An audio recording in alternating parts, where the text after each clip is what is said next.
Buenas tardes, el día de hoy vamos a revisar la función de los nervios craneales, pero primero miremos qué son los nervios craneales. Podríamos mencionarlos como un conjunto de 12 pares de nervios que salen directamente del encéfalo. Podemos también decir que el encéfalo es un órgano que comunica casi todos los nervios del cerebro a través de la médula espinal. Sin embargo, también hay nervios que salen directamente del encéfalo sin ir en la médula espinal y son estos nervios o pares craneales eh, los que comunican. Podemos decir también que se llaman pares craneales debido a que existe uno tanto en el hemisferio izquierdo como en el hemisferio derecho, exactamente iguales. Por otro lado, podemos mencionar también que se encuentran numerados casi siempre en números romanos y su orden se debe a que representan el rostro caudal de la unión al encéfalo y la salida del cráneo.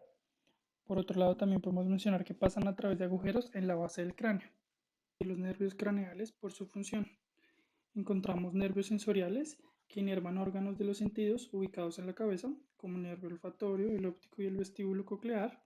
Encontramos nervios motores, unos por su lado que son somáticos, que inervan musculatura esquelética voluntaria, como el nervio troclear, el abducens, el accesorio o el hipogloso. Y hay uno de estos que es somático y autónomo, también llamado parasimpático, que controla el nervio oculomotor. Por otro lado, también podemos encontrar los nervios mixtos. Estos nervios, uno por su lado es sensitivo y motor voluntario, que también controla la musculatura esquelética, y es el nervio trigemio. Por último, encontramos un grupo de tres nervios que contemplan todos los componentes. Es sensitivo, controla la piel o la mucosa; sensorial, porque inerva también los órganos de los sentidos; motor voluntario, porque controla la musculatura esquelética; y parasimpático, porque inervan glándulas del músculo liso. Ahora bien, la mayor parte de los nervios tienen territorio en la cara. Del primero al 7 podemos encontrar que salen de la base del cráneo hacia la cara. Encontramos el número 1 que controla la mucosa olfatoria, el número 2 que controla el bulbo ocular, la visión y retina, el 3, 4 y 6 que controla la musculatura extraocular del lóbulo ocular, el número 5, el nervio sensitivo más importante para la piel, el número 7, el nervio motor de la cara, contempla también el sentido del gusto en la lengua y la inervación parasimpática de las glándulas. El número 8, que es el nervio responsable de las señales auditivas y del equilibrio.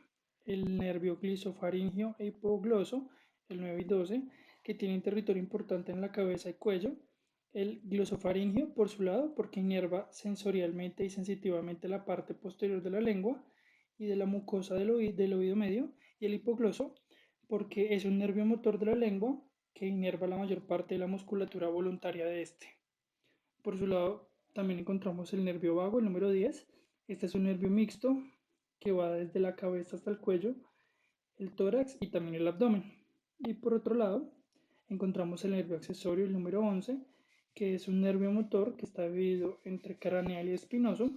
Parte del nervio craneal hace parte del nervio vago y este es un nervio que transmite impulsos motores a musculaturas como el esternocleidomastoideo, el trapecio, que coordina los movimientos cefálicos.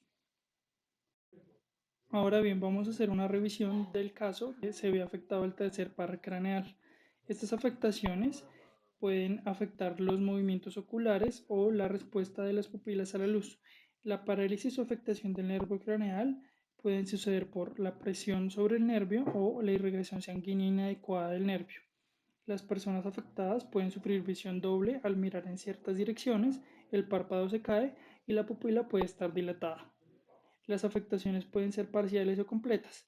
Por su lado, al referirnos a la compresión del nervio, esto suele ser resultado de trastornos graves como aneurismas, que en una parte irriga el cerebro, y un trastorno que ocasiona una hernia entre el cerebro, un tumor o una masa.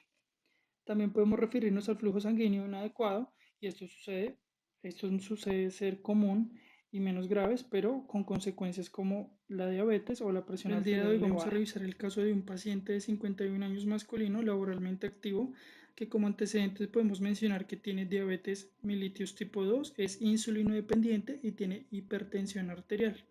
Hace unos meses el paciente presentó un episodio de bronquitis con episodios de otitis externa y media crónica. Después de este episodio, el paciente presentó una inflamación en el párpado superior del ojo derecho, con cefaleas constantes y dolor en el ojo y la caída del párpado con limitación de elevación. En remisión con el neurólogo, se sospechaba de que el paciente tiene una parálisis incompleta o parcial del tercer nervio, secuela de la diabetes antes mencionada.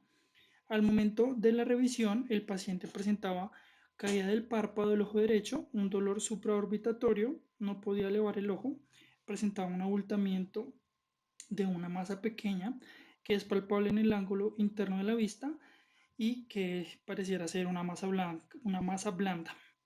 El paciente también presentaba diplopía o visión doble. El ojo derecho era asimétrico con respecto al ojo izquierdo y los reflejos pupilantes eran lentos. Un mes después, luego de ser ordenado un TAC y un TAC de órbitas, se evidenció una lesión supraorbitatoria focal derecha de aspecto benigno y esta se relacionaba con un mucocele. ¿Qué es un mucocele? Podemos mencionar que un mucocele es un pseudotumor quístico que se produce por la acumulación de secreción mucosa y la descamación del epitelio de los senos paranasales. Los mucoceles se comportan como masas expansivas llenas de moco exudado que rodea los senos paranasales. Ahora bien, en la revisión del TAC se evidenció una lesión expansiva que redondeaba el seno frontal derecho de carácter comprensivo hacia el glóbulo ocular derecho. Luego de una revisión de este TAC de órbitas también por parte de neurología, se remitió al otorrinolaringólogo. Este lo valoró y se confirmó el diagnóstico de mucocele. Se dio la orden de intervenir quirúrgicamente el otorrino y en neurología y se extrajo el mucocele. Esta cirugía le permitió al paciente mejorar la motilidad ocular y aunque persiste el párpado caído, este fue mejorando con el tiempo. Ahora bien, a manera de conclusión podemos determinar entonces que esta afectación del cliente con los antecedentes que presentaba era lo que estaba haciendo que fallara el tercer nervio craneal, lo que le estaba produciendo pues como resultado de esta afectación ocular. También podemos llegar a una conclusión y es que este caso nos acerca un poco más a entender la importancia que tienen los nervios craneales y el funcionamiento de los mismos en nuestra vida diaria y de esta misma manera cómo estos pueden fallar y afectar en nuestro vivir por afectaciones o condiciones de salud que no cuidamos. De manera más clínica, podríamos mencionar entonces que los antecedentes clínicos de un paciente permiten asociar los hallazgos del examen con la patología existente y tomar decisiones más acertadas respecto al diagnóstico y procedimiento a realizar. Muchas gracias.